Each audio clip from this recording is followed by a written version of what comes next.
ನಮಸ್ಕಾರ ಫ್ರೆಂಡ್ಸ್. ಪೂರ್ಣ ಪ್ರಮಾಣದ ಸಚಿವ ಸಂಪುಟ ರಚನೆ ಕಸರತ್ತು ದೆಹಲಿಯಲ್ಲಿ ಕ್ಲೈಮ್ಯಾಕ್ಸ್ ಘಟ್ಟಕ್ಕೆ ಬಂದು ತಲುಪಿದೆ. ಮುಖ್ಯಮಂತ್ರಿ ಡಿ.ಕೆ. ಶಿವಕುಮಾರ್ ದೆಹಲಿಯಲ್ಲಿ ಬೀಡು ಬಿಟ್ಟಿದ್ದಾರೆ. ವರಿಷ್ಠರ ಜೊತೆ ಸಮಾಲೋಚನೆಗೆ ಅವರ ಕಾಲಾವಕಾಶಕ್ಕೆ ಕಾಯ್ತಾ ಇದ್ದಾರೆ.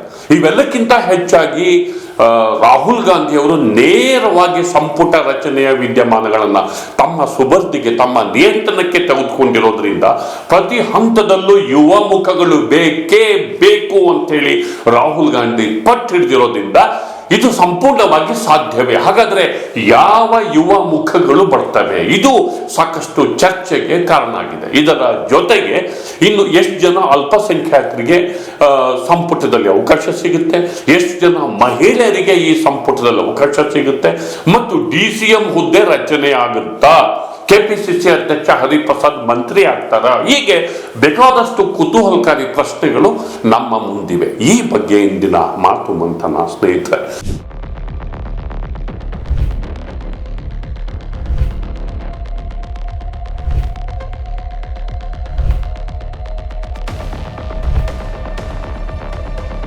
ಗೆಳೆಯರೆ, ಮುಖ್ಯಮಂತ್ರಿ ಡಿ.ಕೆ. ಶಿವಕುಮಾರ್ ದೆಹಲಿಯಲ್ಲಿ ಬಿಟ್ಬಿಟ್ಟಿದ್ದಾರೆ. ಅವರು ರಾಜ್ಯದ ಇಶ್ಯೂಸ್ಗಳ ಬಗ್ಗೆ, ಸಮಸ್ಯೆಗಳ ಬಗ್ಗೆ ಚರ್ಚೆ ಮಾಡೋದಕ್ಕೆ ದೆಹಲಿನಲ್ಲಿ ಸಂಸತ್ ಸದಸ್ಯರ ಸಭೆಯನ್ನ ಕರೆದು ಸಮಾಲೋಚನೆ ಮಾಡಿದ್ದಾರೆ. ಅದಕ್ಕೂ ಮೊದಲು ಅವರು ಕಾನೂನು ತಜ್ಞರ ಜೊತೆ, ವಕೀಲರ ಜೊತೆ ರಾಜ್ಯದ ಇಶ್ಯೂಸ್ಗಳ ಬಗ್ಗೆ, ಕಾವೇರಿ, ಕೃಷ್ಣ, ಮಹದಾಯಿ ಯೋಜನೆಗಳ ಬಗ್ಗೆ ಚರ್ಚೆಯನ್ನ ಮಾಡಿದರು. ಮುಖ್ಯವಾದ ವಿಚಾರ ಏನು ಅಂದ್ರೆ ಸಂಪುಟ ರಚನೆ ಕುರಿತಂತೆ, ಸಂಪುಟ ವಿಸ್ತರಣೆ ಕುರಿತಂತೆ ರಾಹುಲ್ ಗಾಂಧಿ ಅವರ ಜೊತೆಗಿನ ಚರ್ಚೆ ಏನೆಲ್ಲ ಆಗಬಹುದು ಅನ್ನೋದು ಇಲ್ಲಿ ಮಹತ್ವದ ಸಂಗತಿಯಾಗಿದೆ. ಅದರ ಜೊತೆಗೆ ಸಿದ್ದರಾಮಯ್ಯನವರು ಕೂಡ ದೆಹಲಿಗೆ ಹೋಗ್ತಿದ್ದಾರೆ, ಕೆಪಿಸಿಸಿ ಅಧ್ಯಕ್ಷ ಹರಿಪ್ರಸಾದ್ ಅವರು ಕೂಡ ದೆಹಲಿಗೆ ಹೋಗ್ತಿದ್ದಾರೆ. ಒಟ್ಟಾರೆ ಈ ಚರ್ಚೆಯಲ್ಲಿ ಮಲ್ಲಿಕಾರ್ಜುನ್ ಖರ್ಗೆ, ರಾಹುಲ್ ಗಾಂಧಿ ಅವರ ಒಂದು ಇನ್ವಾಲ್ವ್ಮೆಂಟ್ ಪ್ರಮುಖವಾಗಿ ಎದ್ದು ಕಾಣ್ತಿದೆ. ವಿಶೇಷವಾಗಿ ರಾಹುಲ್ ಗಾಂಧಿ ಅವರು ಸಂಪುಟ ರಚನೆಯ ಬಗ್ಗೆ ವಿಶೇಷವಾದಂತಹ ಆಸಕ್ತಿಯನ್ನು ವಹಿಸಿದ್ದಾರೆ.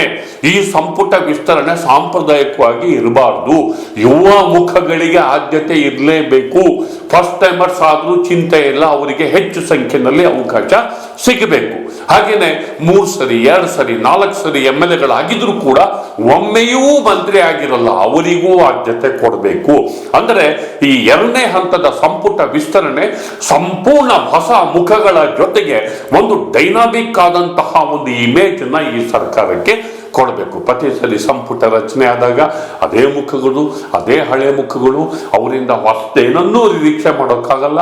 ಜನ ಆ ಮುಖಗಳನ್ನ ನೋಡ್ತಿದ್ದ ಹಾಗೇನೆ ನಿರಾಶೆಯನ್ನ ವ್ಯಕ್ತಪಡಿಸ್ತಾರೆ. ಆದರೆ ಈ ಯುವ ಮುಖಗಳನ್ನ ಇಟ್ಕೊಂಡು ಬದಲಾವಣೆಯನ್ನ, ಆಡಳಿತದಲ್ಲಿ ತೀವ್ರತೆಯನ್ನ, ಆಡಳಿತದಲ್ಲಿ ಸುಧಾರಣೆಯನ್ನ ತರಬೇಕು ಅನ್ನೋದು ರಾಹುಲ್ ಗಾಂಧಿ ಅವರ ಬಯಕೆ ಆಗಿದೆ. ಆದ್ದರಿಂದ ಸಂಪುಟಕ್ಕೆ ಒಂದು 3-4 ಜನ ಫಸ್ಟ್ ಟೈಮರ್ಸ್ ಬಂದ್ರು ಆಶ್ಚರ್ಯ ಪಡಬೇಕಾಗಿಲ್ಲ. ಹಾಗೇನೆ 2 ಸರಿ, 3 ಸರಿ, 4 ಸರಿ ಗೆದ್ರೂ ಒಮ್ಮೆಯೂ ಮಂತ್ರಿಯೇ ಆಗದಂತಹ ಮುಖಗಳು ಈ ಸಂಪುಟದಲ್ಲಿ 6 ಜನ ಇದ್ರೂ ಇರ್ತಾರೆ. ಒಟ್ಟು ಒಂದು 10 ಜನ ಕನಿಷ್ಠ ಫ್ರೆಶ್ ಫೇಸಸ್ ಅನ್ನ ತರುವ ಉದ್ದೇಶ ಮುಖ್ಯಮಂತ್ರಿಗೂ ಇದೆ, ರಾಹುಲ್ ಗಾಂಧಿಗೂ ಇದೆ ಅನ್ನೋದು ಮುಖ್ಯವಾದಂತಹ ವಿಚಾರ. ಇದರ ಜೊತೆಗೆ ಸೀನಿಯರ್ಸ್ ಅನ್ನು ಕೆಲವೊಂದು ಕೂಡ ಮತ್ತೆ ತೆಗೆದುಕೊಳ್ಳುವ ಸಾಧ್ಯತೆ ಇದೆ. ಇನ್ನು ಸಿದ್ದರಾಮಯ್ಯನವರು 2 DCM ಹುದ್ದೆಗೆ ಪಟ್ಟು ಹಿಡಿದಿದ್ದಾರೆ. ಅಂದ್ರೆ ಹಿಂದುಳಿದ ವರ್ಗಗಳಿಗೆ ಒಂದು ಸಂದೇಶವನ್ನ ರವಾನೆ ಮಾಡಬೇಕು. ನಮ್ಮ ವೋಟ್ ಬ್ಯಾಂಕ್ ಇರದೆ ಹಿಂದುಳಿದ ವರ್ಗಗಳು, ಹೀಗಾಗಿ DCM ಹುದ್ದೆಗಳನ್ನ ಕ್ರಿಯೇಟ್ ಮಾಡೋದ್ರ ಮೂಲಕ ಒಂದು ಸಂದೇಶ ರವಾನೆ ಮಾಡಬೇಕಾಗುತ್ತೆ ಅನ್ನೋದನ್ನ ಅವ್ರು ಹೇಳ್ತಿದ್ದಾರೆ. ಅದರಂತೆ ಯಾರು DCM ಆಗ್ಬಹುದೋ ಏನೋ ಗೊತ್ತಿಲ್ಲ. ನಮಗೆ ತಿಳಿದ ಪ್ರಕಾರ ಸತೀಶ್ ಜಾರಕಿಹೊಳಿ ಮತ್ತು MB ಪಾಟೀಲ್ ಅವರು ಆ ರೇಸಲ್ಲಿರೋದು ಗೊತ್ತಾಗುತ್ತೆ. ಸತೀಶ್ ಜಾರಕಿಹೊಳಿ ಅವರ ಹೆಸರು ಕೊನೆ ಘಟ್ಟದಲ್ಲಿ ಬದಲಾವಣೆ ಆದರೂ ಆಶ್ಚರ್ಯ ಪಡಬೇಕಾಗಿಲ್ಲ ಎನ್ನುವ ಮಾಹಿತಿ ಇದೆ. ಇದು ಯಾವಾಗ 2 DCM ಹುದ್ದೆ ರಚನೆಗೆ ಒಪ್ಪಿಗೆ ಆದಾಗ ಡಿ.ಕೆ. ಶಿವಕುಮಾರ್ ಅವರಿಗೆ ಈ ಹುದ್ದೆ ರಚನೆ ಇಷ್ಟ ಇಲ್ಲ. ಮಲ್ಟಿಪಲ್ ಪವರ್ ಸೆಂಟರ್ಸ್ ಆಗ್ತಾರೆ, ಶಕ್ತಿ ಕೇಂದ್ರಗಳಾಗ್ತವೆ, ಇದು ಆಡಳಿತದ ಮೇಲೆ ಪರಿಣಾಮ ಬೀರುತ್ತೆ ಅನ್ನೋದು ಅವರ ವಾದ ಆಗಿದೆ. ಇನ್ನು ಹರಿಪ್ರಸಾದ್ ಅವರಿಗೆ ಮಂತ್ರಿ ಸ್ಥಾನ ಕೂಡ ಕೊಡಬೇಕು ಅನ್ನೋದು ಸಿದ್ದರಾಮಯ್ಯನವರ ವಾದ ಆಗಿದೆ. ಅದಕ್ಕೆ ರಾಹುಲ್ ಗಾಂಧಿ ಅವರು ಒಪ್ತಿಲ್ಲ. ನಾವು 1 ಮ್ಯಾನ್ 1 ಪೋಸ್ಟ್ ಅನ್ನೋದು ನಾವು ರೆಸೊಲ್ಯೂಷನ್ ತಗೊಂಡ ಮೇಲೆ ಆ ತರ ಸರಿ ಇಲ್ಲ, ನಾವು ಮಾಡ್ಕೊಂಡಂತಹ ರೆಸೊಲ್ಯೂಷನ್ ಅನ್ನ ನಾವೇ ವೈಲೇಟ್ ಮಾಡೋದು ಹೇಗೆ ಅನ್ನುವ ಮಾತನ್ನ ಅವ್ರು ಕೇಳ್ತಿದ್ದಾರೆ.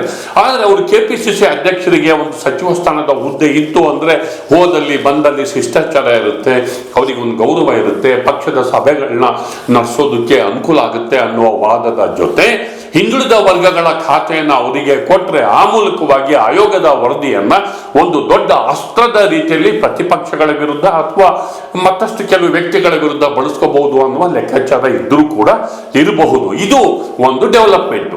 ಇನ್ನು ಶಿವಕುಮಾರ್ ಅವರ ಮಹತ್ವಾಕಾಂಕ್ಷೆಯ ಪ್ರಜಾಸೇವೆ ಇಲಾಖೆಯನ್ನ ಯಾರು ನಿರ್ವಹಿಸ್ತಾರೆ ಅನ್ನೋದು ಒಂದು ಪ್ರಶ್ನೆ. ಆದರೆ ಮತ್ತೊಂದು ಕಡೆ ರಾಹುಲ್ ಗಾಂಧಿ ಅವರು ತಾವು ಬಯಸಿ ಇಷ್ಟಪಟ್ಟಿರುವಂತಹ ಅನಿವಾಸಿ ಭಾರತೀಯರು, ಬಂಡವಾಳ ಹೂಡಿಕೆ ಮತ್ತು ವಿದೇಶಿ ವ್ಯವಹಾರ ಕುರಿತಾದ ಖಾತೆ ಆರತಿ ಕೃಷ್ಣ ಅವರ ಪಾಲಿಗೆ ಬಹುಪಾಲು ಸೇರುವ ಸಾಧ್ಯತೆ ಇದೆ.